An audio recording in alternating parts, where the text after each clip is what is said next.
Assalamualaikum warahmatullahi wabarakatuh. Bertemu lagi bersama channel ini. Apa kabar teman-teman semua? Semoga selalu diberikan kesehatan dan kekuatan dalam menjalani hidup ini. Pada kesempatan kali ini kita akan membahas sejarah mengenai Cina. Pada abad ke-17 terdapat salah satu tokoh di Cina yang sekarang disebut-sebut sebagai pahlawan Cina. Dia adalah Zheng Chenggong atau yang sering dikenal sebagai Koxinga. Zheng Chenggong pada waktu itu memimpin armadanya dari daratan Cina dan berhasil mengusir pasukan kolonial Belanda yang menduduki Taiwan.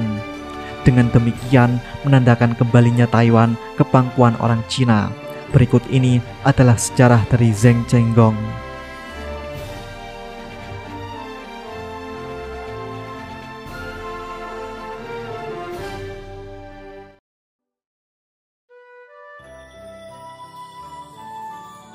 Zheng Chenggong lahir pada tahun 1624.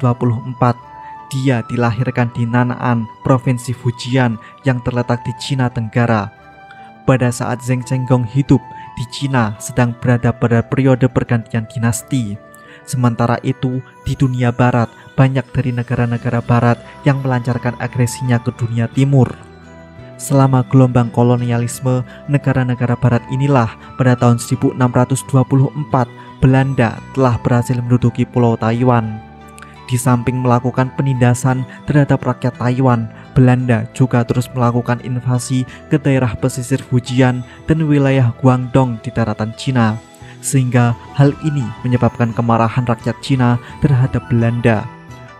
Perlu diketahui bahwa pada waktu itu kekuatan pasukan dari dinasti Ming sudah sangat lemah.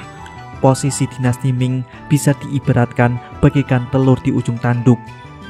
Melemahnya dinasti Ming sebagian besar dikarenakan terjadinya perang yang berlangsung secara terus-menerus, ditambah dengan hadirnya kekuatan lain, yaitu pasukan dinasti Qing dari etnis Manchu. Etnis Manchu merupakan salah satu etnis minoritas yang hidup di bagian timur laut Cina.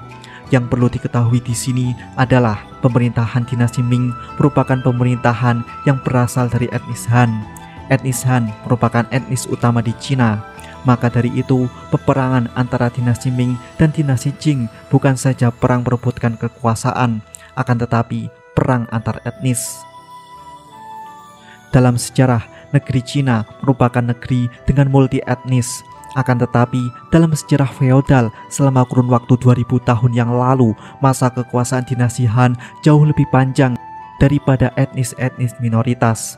Dalam sejarah, kita bisa melihat bahwa etnis Han selalu melakukan perlawanan dan pemberontakan terhadap rezim kekuasaan etnis minoritas.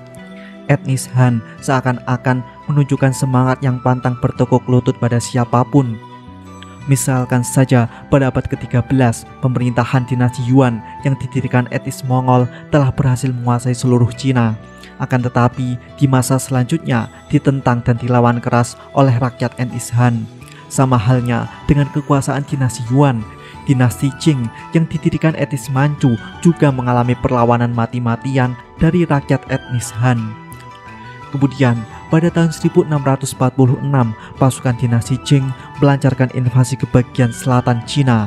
Pasukan Qing kemudian menyerang wilayah pantai tenggara Fujian. Jenderal Zheng Zilong yang merupakan ayah Zheng Chenggong menyerahkan diri kepada dinasti Qing. Akan tetapi, tidak seperti ayahnya, Zheng Chenggong yang pada saat itu masih berusia muda tidak mau menyerah kepada pasukan Qing.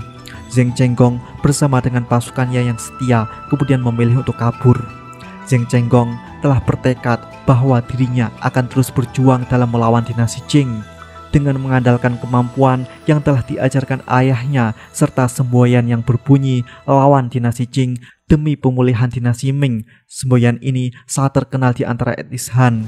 Dengan semangat ini, beberapa tahun kemudian, Zheng Chenggong telah memiliki ratusan kapal perang dan ratusan ribu tentara untuk menguasai daerah pesisir bagian tenggara sampai selatan Cina. Sehingga pada saat itu Zheng Chenggong telah siap jika sewaktu-waktu pasukannya bertempur dengan pasukan dari dinasti Qing. Zheng Chenggong kemudian memikirkan strategi yang lebih baik dibandingkan melawan dinasti Qing secara langsung. Oleh sebab itu, Zheng Chenggong berniat untuk mencari pulau yang bisa digunakan sebagai markas besarnya, dan pilihannya jatuh kepada Pulau Taiwan. Pada saat itu, Taiwan dikuasai Belanda. Oleh sebab itu, Zheng Chenggong dan pasukannya melakukan serangan terhadap pasukan Belanda di Taiwan. Pada tahun 1661, Zheng Chenggong memimpin 25.000 pasukan beserta dengan ratusan kapal perang yang berangkat menuju Taiwan. Dalam penyerangan, pasukan Zheng Chenggong mendapat bantuan dari rakyat Taiwan, sehingga pasukan ini berhasil mendarat dalam waktu tidak sampai 2 jam. Ketika pasukan Zheng Chenggong muncul di depan markas utama Belanda, pasukan Belanda ini sangat terkejut dengan kedatangan pasukan Zheng Chenggong. Pengembalian Taiwan ke pangkuan orang Cina yang dilancarkan oleh Zheng Chenggong ini banyak memperoleh dukungan aktif dari rakyat setempat. Mereka menyediakan makanan bagi para pasukan. Sejumlah besar pemuda atau bahkan pasukan budak kulit hitam yang dipaksa kerja oleh kolonial Belanda juga bergabung bersama pasukan Zheng Chenggong.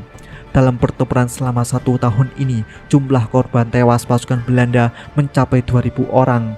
Kemudian pada tanggal 1 Februari tahun 1662, pasukan Belanda terpaksa menyerah. Dengan demikian, kembalilah Taiwan ke pangkuan orang Cina setelah terpisah selama 38 tahun. Setelah merebut kembali Taiwan, Zheng Chenggong mulai melakukan pembangunan besar-besaran di Taiwan. Zheng Chenggong mendirikan pemerintahan, menyusun hukum, mendirikan sekolah, dan meningkatkan produksi pertanian. Di samping itu, Zheng Chenggong dengan aktif mengembangkan perdagangan dengan luar negeri dan menjalin hubungan perdagangan dengan negeri Jepang, Singapura, Vietnam, dan Nusantara.